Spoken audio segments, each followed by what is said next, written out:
Welcome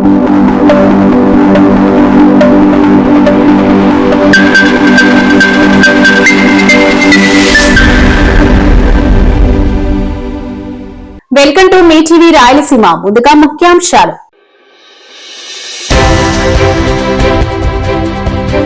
Nandyal జిల్లా YCP కార్యాలయానికి చేరిన కోటి సంతకాల పత్రాల బాక్సులు.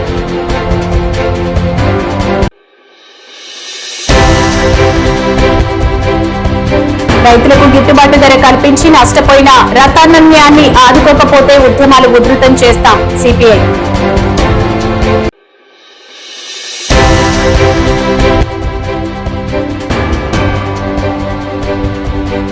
విద్యార్థినిపై లైంగిక దాడికి పాల్పడిన కేసులో 2 అసిస్టెంట్ ప్రొఫెసర్లు అరెస్ట్.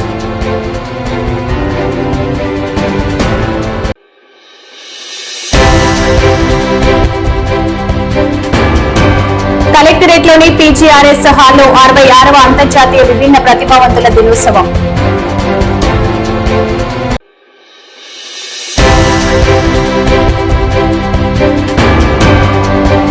శ్రీరామకృష్ణ డిగ్రీ కళాశాలలో అంతర్జాతీయ అవినీతి దినోత్సవం.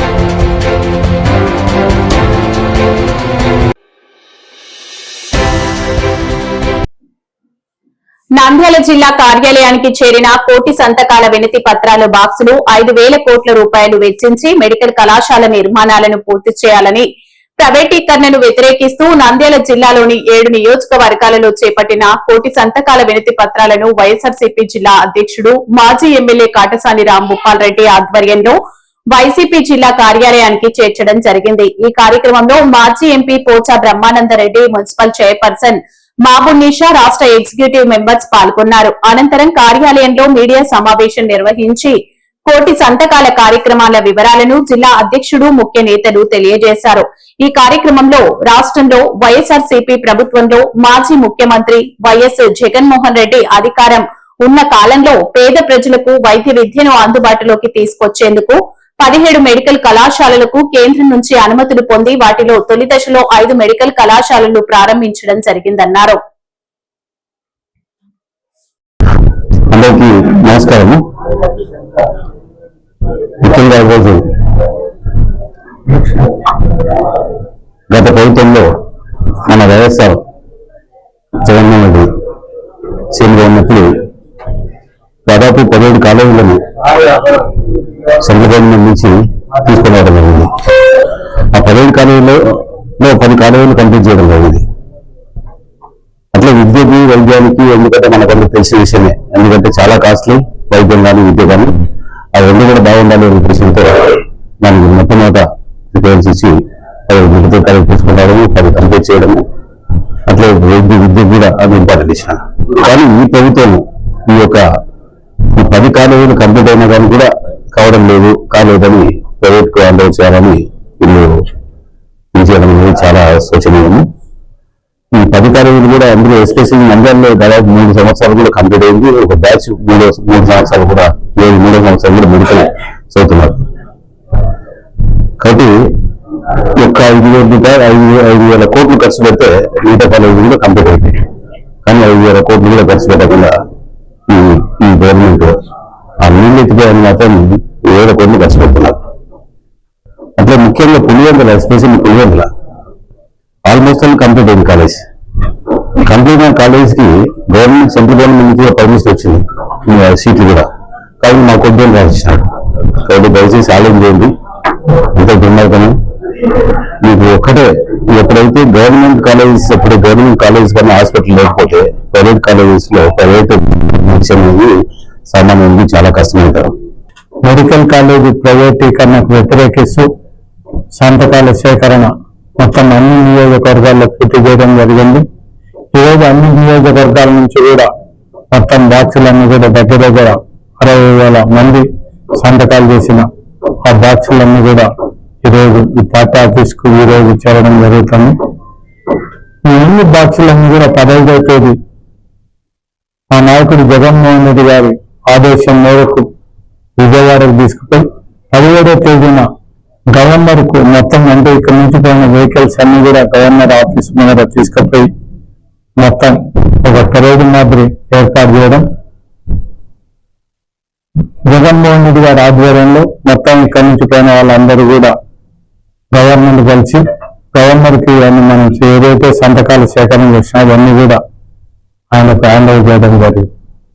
కానీ మెడికల్ కాలేజీలు ఒకసారి మనం ఆలోచన చేస్తే జగన్మోహన్ రెడ్డి గారు ముఖ్యమంత్రిగా 17 మెడికల్ కాలేజీలు 5 మెడికల్ కాలేజీలు పూర్తి చేయడం జరిగింది.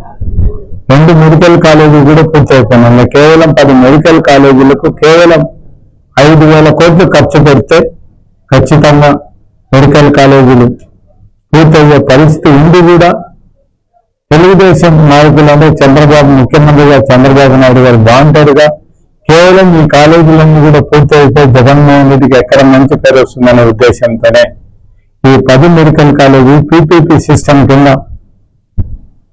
ప్రైవేటు పరం చేయాలనే ఆలోచన చేయడం జరుగుతుంది. అంటే ఒక్కసారి రాష్ట్ర ప్రజలందరూ కూడా తెలుసుకోవాల్సింది ఒకటే, కేవలం తెలుగుదేశం గవర్నమెంట్ వచ్చి 18 నెలలు అయితే దగ్గర 2,40,40,000 కోట్ల వరకు అప్పు చేయడం జరిగింది. దాంట్లో కేవలం 2% ఈ మెడికల్ కాలేజీలకు ఇస్తే 5,000 కోట్లు 2% కింద ఇచ్చినా కూడా ఈ మెడికల్ కాలేజీలు పూర్తయ్యే పరిస్థితి.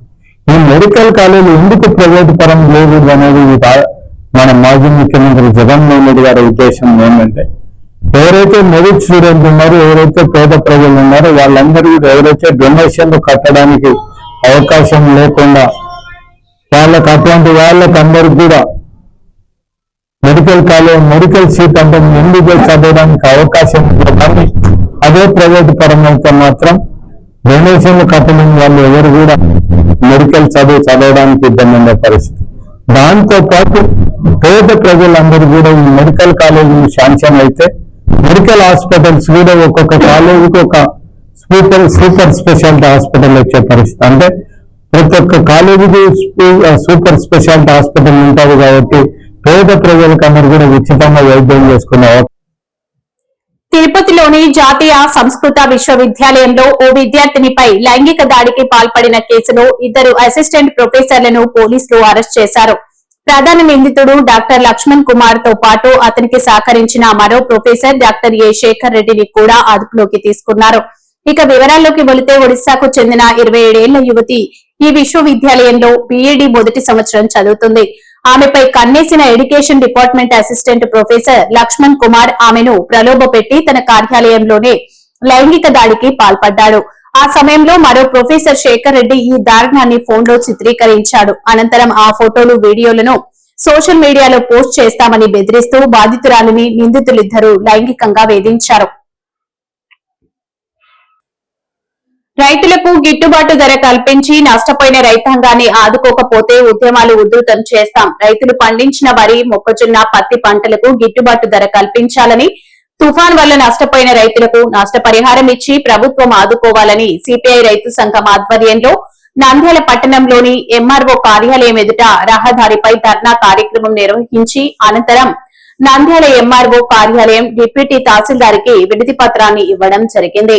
ఈ ధర్నా కార్యక్రమంలో సిపిఐ జిల్లా కార్యవర్గ సభ్యులు, సిపిఐ జిల్లా సమితి సభ్యులు, సిపిఐ ప్రజా సంఘాల నాయకులు పెద్ద సంఖ్యలో పాల్గొన్నారు. ఈరోజు భారత కమ్యూనిస్ట్ పార్టీ సిపిఐ అదేవిధంగా ఆంధ్రప్రదేశ్ రైతు సంఘం ఆధ్వర్యంలో రైతు పండించిన పంటకు గిట్టుబాటు ధరలు కావాలని చెప్పి ప్రధానమైనటువంటి డిమాండ్ తో ముఖ్యంగా మరి వేరుశనగ, పత్తి, మొక్కజొన్న, అరటి అదేవిధంగా ఇలాంటి అనేక పంటలకి మరి ఇప్పటికే ఉల్లి అదేవిధంగా టమోటా ఇలాంటి పంటలన్నీ కూడా చాలా రైతాంగము చాలా కారు చౌకగా అమ్ముకొని పూర్తిగా నష్టపోయారు. మరి ఈ సందర్భంగా ఈ రాష్ట్ర ప్రభుత్వాన్ని మేము డిమాండ్ చేస్తా ఉన్నాం.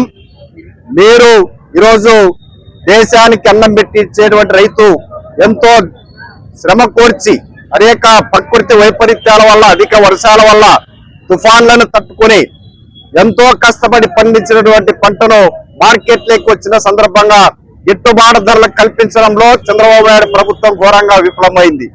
అదే డబ్బున్నటువంటి నిర్మాతలు సినిమాలు తీసి వాటిని విడుదల చేసినటువంటి సందర్భంలో మీరు సినిమా రేట్లు పెంచి పెద్ద ఎత్తున మరియు నిర్మాతలకు ఉపయోగపడతా ఉన్నారు. ఈ సందర్భంగా ప్రశ్నిస్తా ఉన్నాం, ఈరోజు అన్నం పెట్టే రైతు ముఖ్యమా, అదేవిధంగా ఈరోజు డబ్బు సంపాదించుకునేటువంటి సినిమా వ్యాపారులు ముఖ్యమనేది సందర్భంగా ప్రభుత్వం తేల్చుకోవాలి.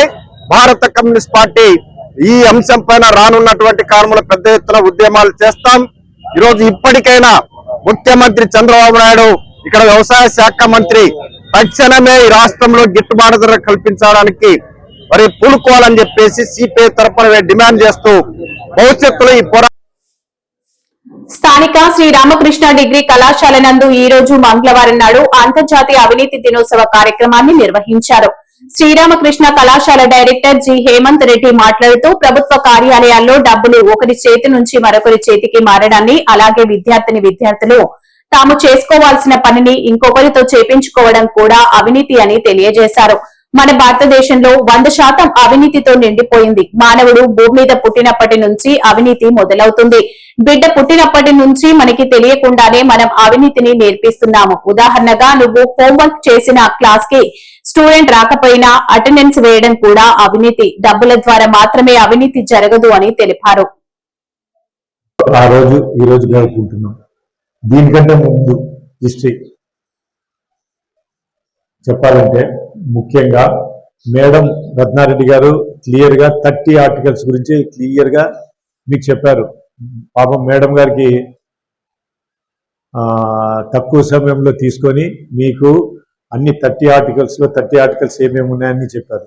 దీనికన్నా ముందు హిస్టరీ ఇది రావడానికి కారణము, ఒకప్పుడు మనమంతా ఈ రాజ్యాధికారంలో, రాజుల రాజ్యంలో వరల్డ్ వైజ్ ఒక ఇండియా ఒకటే కాదు, ఒక హక్కులు లేకుండా ఎవరైతే దౌర్జన్యపరుడు, ఎవరైతే బలవంతుడు ఉన్నాడో ఆ రాజ్యాల కింద ప్రజలందరూ వాళ్ళు చెప్పిన విధానమే నడుచుకుంటూ బానిసత్వంలో బతుకుతూ వాళ్ళకి ఏం చేస్తున్నామని కూడా తెలియదు. పనికి ఆహారం టైప్లో ఊరికే తిండి ఒకటి పెట్టేటోళ్ళు, వాళ్ళతో అన్ని రకాలమైన పనులు చేపించుకునేటోళ్ళు. టైం ఉండేది కాదు, బానిసత్వం బతుకులు, చదువులు లేదు, ఓటు హక్కులు లేవు. ఇవన్నీ ఉండిన తర్వాత మనకి సెకండ్ వరల్డ్ వార్ కంప్లీషన్ అయిన తర్వాత అమెరికా ఈ ఐక్యరాజ్య సమితి ఈ అమెరికన్ ప్రెసిడెంట్ రూజ్వెల్ట్ గారి మిస్సెస్ ఎలిసర్ రూజ్వెల్ట్ ఆమెను కమిటీ సభ్యులుగా పెట్టి ఈ హ్యూమన్ రైట్స్ ని తీసుకురావడం జరిగింది. దాన్ని ఐక్యరాజ్య సమితి అన్ని పరిశీలించి ఈ డేని ఈ రోజు దాన్ని అమల్లోకి తెచ్చింది. అన్ని పరిశీలించి ఈ రోజు నుంచి దాన్ని ఆమోదించింది. ఆమోదించినప్పటి నుంచి కూడా ప్రపంచ దేశాల్లో అందరూ కూడా దీన్ని బేస్ చేసుకొని, ఇందాక మేడం చెప్పినట్టు దీన్ని బేస్ చేసుకొని వాళ్ళ కాన్స్టిట్యూషన్స్ లో ఇవన్నీ రాసుకున్నారు. ఈ హక్కులైతే నేను ఈ రోజు మీరందరూ ఇక్కడ కూర్చున్నారంటే ఈ హక్కుల వల్ల పొందిన ఇవి హక్కుల వల్లనే కూర్చున్నారు ఇక్కడ. ఒకప్పుడు ఆడవాళ్ళు బయటకు వచ్చేటోళ్ళు కాదు, అమ్మాయిలు ఎక్కువ మంది ఉన్నారు ఇక్కడ. అమ్మాయిలు బయటకు వచ్చేటోళ్ళు కాదు, ఓటు హక్కు లేదు, చదువుకోవడానికి లేదు వాళ్ళకు. ఇవన్నీ కూడా మీకు ఈ రాజ్యాంగంలో పొందుపరిచిన ఈ హక్కుల వల్లనే వచ్చినాయి మీకు అందరికి. ఆస్తి హక్కు లేదు, ఈరోజు ఆస్తి హక్కు ఉంది మీకు. చదువుకోవడానికి హక్కులు మీకే ఉన్నాయి.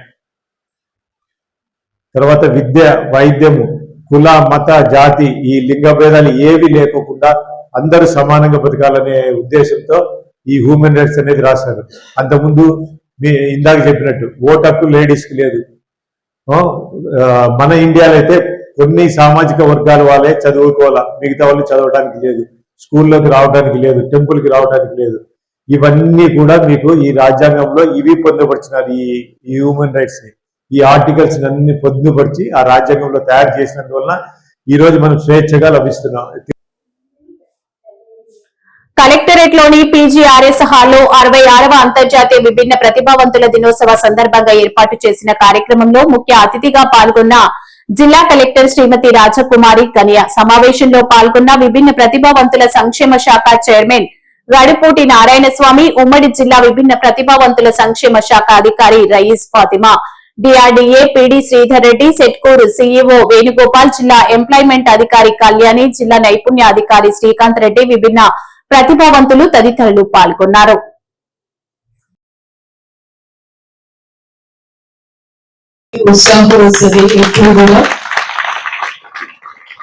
మనకి ఈ డిపార్ట్మెంట్ ఉమ్మడి కర్నూలు జిల్లాలో ఉన్నప్పటికీ కూడా లాస్ట్ ఇయర్ లేదు, ఇప్పుడు జిల్లా విడిపోయింది కాబట్టి ఖచ్చితంగా నంద్యాల జిల్లాలో కూడా మనము విభిన్న ప్రతిభావంతుల దినోత్సవం జరుపుకోవాలని గత ఏడాది చేసుకున్నాం, ఈ ఏడాది కూడా చేసుకుంటూ ఉన్నాం. ఎందుకంటే మన డిస్ట్రిక్ట్ జ్యూరిస్డిక్షన్ చాలా పెద్దది, అంత దూరం నుంచి కర్నూలు వెళ్ళాలంటే కష్టం. ఈవెన్ నంద్యాల హెడ్ క్వార్టర్ కి జిల్లా నలుమూలల నుంచి రావడం కూడా కష్టం. కానీ కొంత కన్వీనియన్స్ క్రియేట్ చేయడానికి ఈ రోజు మనం ఈ కార్యక్రమాన్ని ఇక్కడ జరుపుకుంటున్నాం. విచ్చేసిన చాలా మంది ఇక్కడికి విచ్చేశారు. అందరికీ కూడా మీ అందరికీ కూడా నేను అభినందనలు తెలియజేస్తూ మరొకసారి నా యొక్క సంతోషం తెలియజేస్తూ ఉన్నాను. సామాజికంగా, ఆర్థికంగా, రాజకీయంగా కూడా విభిన్న ప్రతిభావంతులు ఎదగాలి. మామూలుగా సామాన్యులు విభిన్న ప్రతిభావంతులు అన్న వారికి మధ్య ఎటువంటి తేడా ఉండకూడదు. అందరూ సమానమే. సమాజంలో ఒక గౌరవప్రదమైన స్థాయిలో మీరందరూ ఉండాలి అన్న ఆలోచన రాష్ట్ర ప్రభుత్వానికి. అందుకని అనేక సంక్షేమ కార్యక్రమాలు రాష్ట్ర ప్రభుత్వం విభిన్న ప్రతిభావంతుల గురించి చేస్తూ ఉంటారు. మీరందరూ ఇప్పుడు మీ మాటల్లో చెప్పారు, గౌరవ ముఖ్యమంత్రి గారు December 3 అనౌన్స్ చేసిన రెయిన్బో కార్యక్రమాలు ఏమేమి మనం త్వరలో రాబోతున్నాయి, విభిన్న ప్రతిభావంతులకు అందబోతున్నాయి అన్న విషయం కూడా మీరందరూ తెలియజేసి రాష్ట్ర ముఖ్యమంత్రి వారికి ప్రతి ఒక్కరు కూడా మీరు కృతజ్ఞతలు తెలియజేసినందుకు చాలా సంతోషం. మిమ్మల్ని అందరినీ చూస్తూ ఉంటే నాకు ఎనర్జీ ఎందుకు వస్తుందని చెప్తాను అంటే, అందరూ ఐకమత్యంగా ఉంటారు. ఒకరికి కష్టం వస్తే నేను ఉన్నాను అని భుజం తట్టి సపోర్ట్ ఇస్తారు. ఒకరికి కష్టం వస్తే వారిని చేయి పట్టుకొని ముందుకు నడిపిస్తారు. అలాగే ఏ విషయంలో కూడా ప్రతిభావంతులకి విభిన్న ప్రతిభావంతులన్న కాదు, ప్రతిభావంతుల కన్నా విభిన్న ప్రతిభావంతులకి విభిన్నమైన టాలెంట్స్ ఉంటాయి. పెద్దలు చెప్పారు, రీఅసెస్మెంట్ లో కొన్ని ప్రాబ్లమ్స్ ఉన్నాయి. ఏదన్నా ఇష్యూ చెప్పడానికి GGH కు వెళ్ళినప్పుడు అప్స్టేర్స్ కి వెళ్ళలేకపోతూ ఉన్నాము అని చెప్పి, నేను కూడా రీఅసెస్మెంట్ క్యాంప్స్ ఏ విధంగా జరుగుతుందని పర్సనల్ గా విజిట్ చేయడం జరిగింది. గ్రౌండ్ ఫ్లోర్ లోనే మనం పెట్టడం జరిగింది. మీరు అప్స్టేర్స్ కి వెళ్ళి సూపరింటెండెంట్ కానీ అదర్ డాక్టర్స్ కానీ ఎవరిని కలవకుండా అక్కడే ఒక కంప్లైంట్ బాక్స్ పెట్టాలి, ఏదన్నా ఇష్యూ ఉంటే అక్కడ పోస్ట్ చేసే విధంగా చూడమన్నారు. ఇమీడియట్ గా అది కూడా మీకు ఇంప్లిమెంట్ చేయడం జరుగుతుంది. వార్తలు ముగించే ముందు ముఖ్యాంశాలు మరోసారి.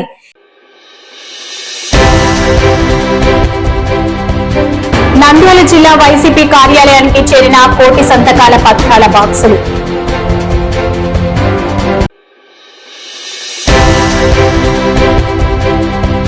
రైతులకు గిట్టుబాటు ధర కల్పించి నష్టపోయిన రతానన్యాన్ని ఆదుకోకపోతే ఉద్యమాలు ఉధృతం చేస్తాం సిపిఐ.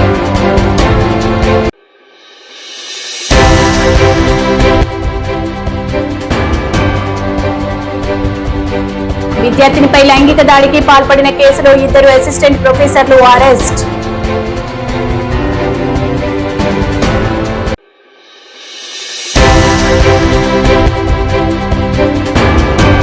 కలెక్టరేట్లోని PGRS హాల్లో 66వ అంతర్జాతీయ విభిన్న ప్రతిభావంతుల దినోత్సవం.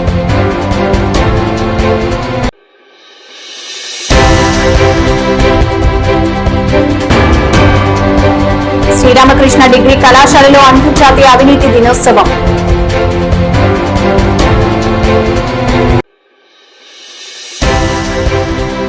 ఈ వార్తలు ఇంతటితో సమాప్తం. నమస్కారం.